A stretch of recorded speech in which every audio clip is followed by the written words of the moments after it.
independence. Many of the 43 million Americans with physical disabilities have jobs, live on their own, even get married. Which is all fine and good, it seems, until they decide to have children. Because you see, no matter how loving and caring they may be, not everyone is sure the disabled are capable parents.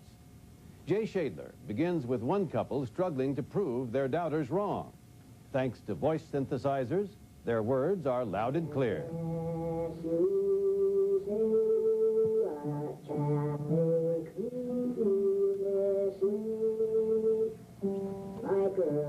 Love sounds the same, even when its voice has to be made by a computer.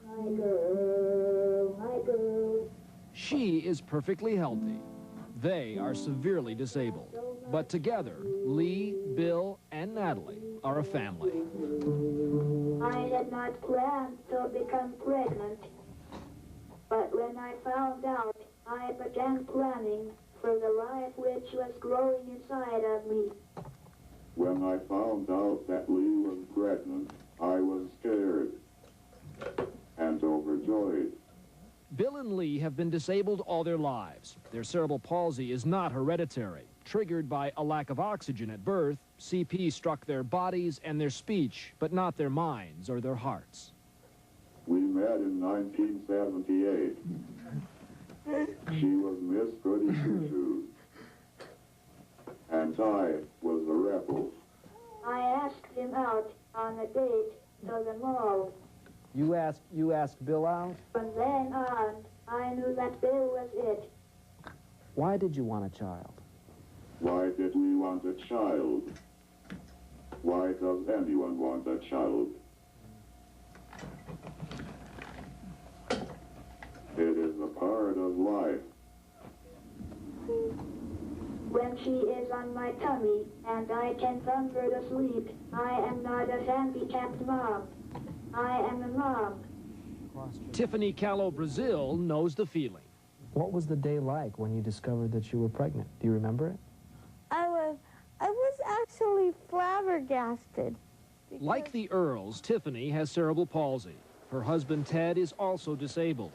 Alrighty guys, see you later. Appreciate it. Sure. And she is not in the least bit shy about puncturing our misconceptions, even about conception. One of the assumptions that people make, and I have to be honest with you, I made it myself, was that I guess I thought that disabled people would have an extremely hard time having sex. Well, it is different. It is different. It takes a lot more planning.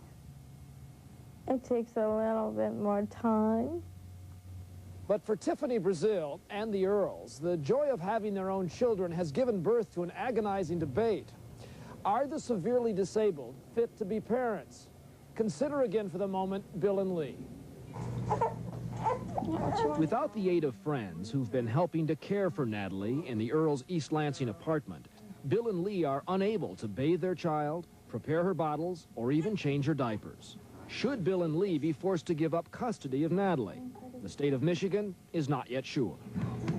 We're playing a supportive role in trying to work with the family. But you are concerned about the safety of Natalie. Absolutely. We have a responsibility to be concerned about her. Ed Roth is Deputy Director of Michigan's Department of Social Services. The agency has kept a close watch on Natalie since the day she was born. Privately, the state has told the Earls they must employ a full-time caregiver or risk losing their child. But Bill and Lee, who are on public assistance, can't afford it and are asking the state for help. If Bill and Lee Earl had given birth to a disabled child, the state of Michigan would have programs and state money for that child, wouldn't it? That's correct. But because they gave birth to a perfectly healthy child, no money, no program. And that illustrates the uniqueness of the situation. Does that make any sense to you, Mr. Roth? Well, be honest with me now. It is ironic, and I have some difficulty with that. But that's the fact of the matter, and that's the law we have to administer. The sad fact here is that the state may eventually take Natalie. We will fight it in the courts. and it will drag on and on. And all the money that the government is ready to spend on that fight could be put into preserving our family. You're ready to fight about this. To keep Natalie, you'll go to court. Tiffany Brazil fought to keep her children too, but lost. What was the day like when they took David away?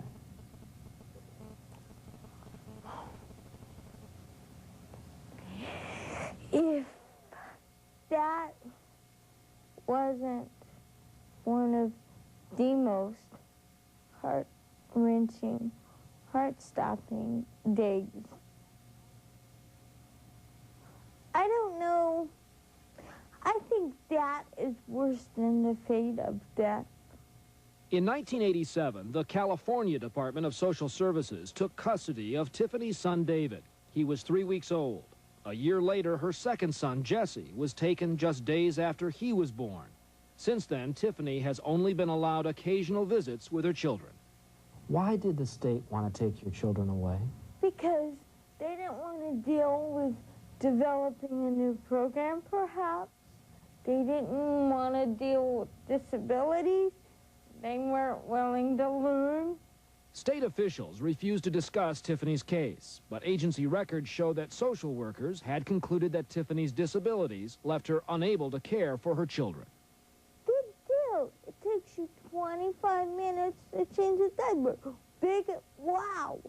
If life quit being on such a tight time clock, I think this world would be a lot more peaceful place. But Tiffany, the fact of the matter is there must have been many things you just could not do. It wasn't that I could not do these things. I wanted an extra person standing by. Eventually, Tiffany says the state changed tactics, questioning her emotional ability to be a parent. A psychologist during the hearing said that you may have a borderline personality disorder. I wasn't supposed to be hysterical. We're talking about this is my child. They're taking part of my heart and soul.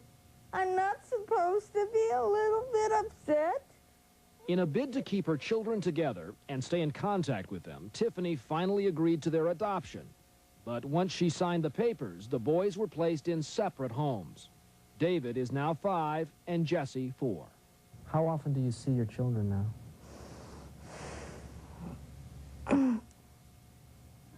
Twice a year for 2.5 hours. Could someone like Tiffany have made a good mother? Absolutely. We've seen it many times.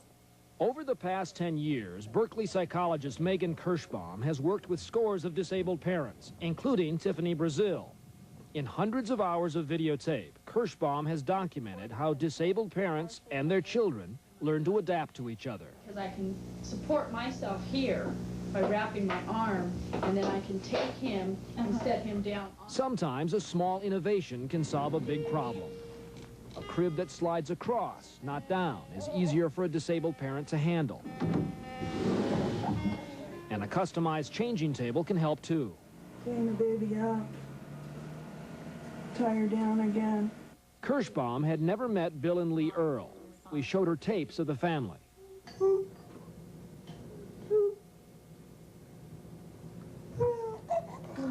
What do you see?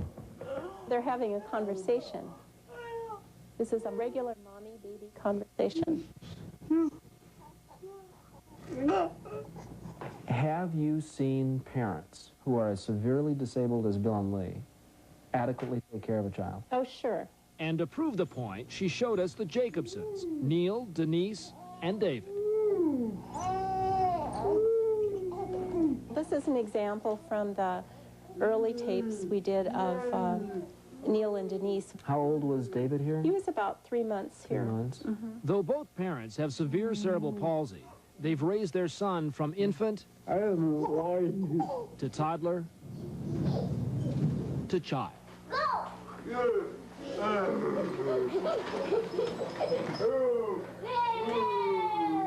This is a scene that so few Americans imagine even takes place. Right. Right. I think this is the kind of thing I most want people to see. At the deepest level, it's the same as with any parent and baby. The Jacobsons live in an upper-middle-class neighborhood in Oakland, California.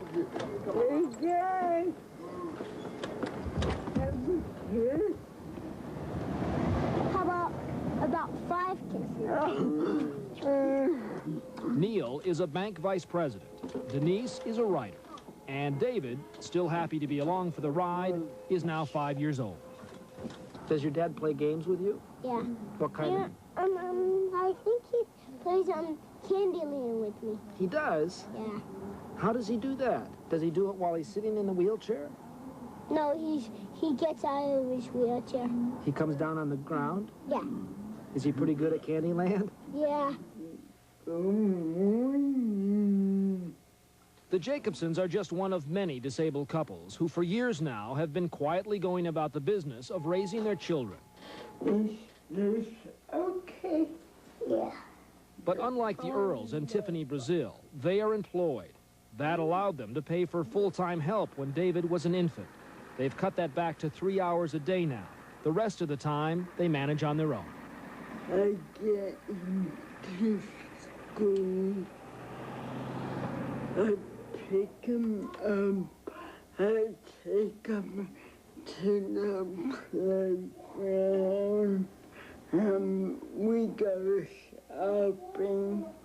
In other words, you do everything that parents and children do together. How are your parents different than other parents, David? They're in wheelchairs. And they don't have steady hands. Is that the only difference that you know? Yes. The fact that they don't have steady hands, is that ever a problem for you? Nah. That's never a problem. Do you ever have a hard time understanding your parents? Well, sometimes. Sometimes.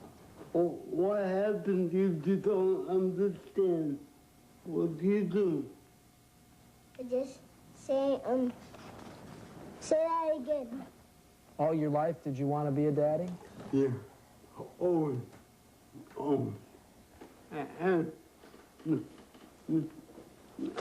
No matter how wonderful I thought it would be, it's 1,000 times better. You want to go for a ride? Have fun. It is big business in my whole life. I don't care about my disability. I'm daddy. I'm his daddy. If the Jacobsons have learned love is blind, the Earls still fear love might not be enough. The state continues to watch Natalie's care, so Bill and Lee have temporarily hired a young woman with her own mild cerebral palsy to help with Natalie's physical needs. Her emotional ones are still a matter between parent and child. You're first, man. My girl, my girl, my girl, talking about my girl, my girl. I will be there when she falls down and scrapes her knee to kiss it and make it better. I will go to PTA meetings and help her with her homework. I will stay up late when she goes out on a date. Natalie is my daughter. A few notes. Little Natalie is crawling now, but sadly her parents have separated. They are sharing custody and remain determined to raise her. Tiffany has co-written a book about the ordeal of losing her children. Young David Jacobson is thriving in kindergarten, while his mother Denise is finishing a book about her family.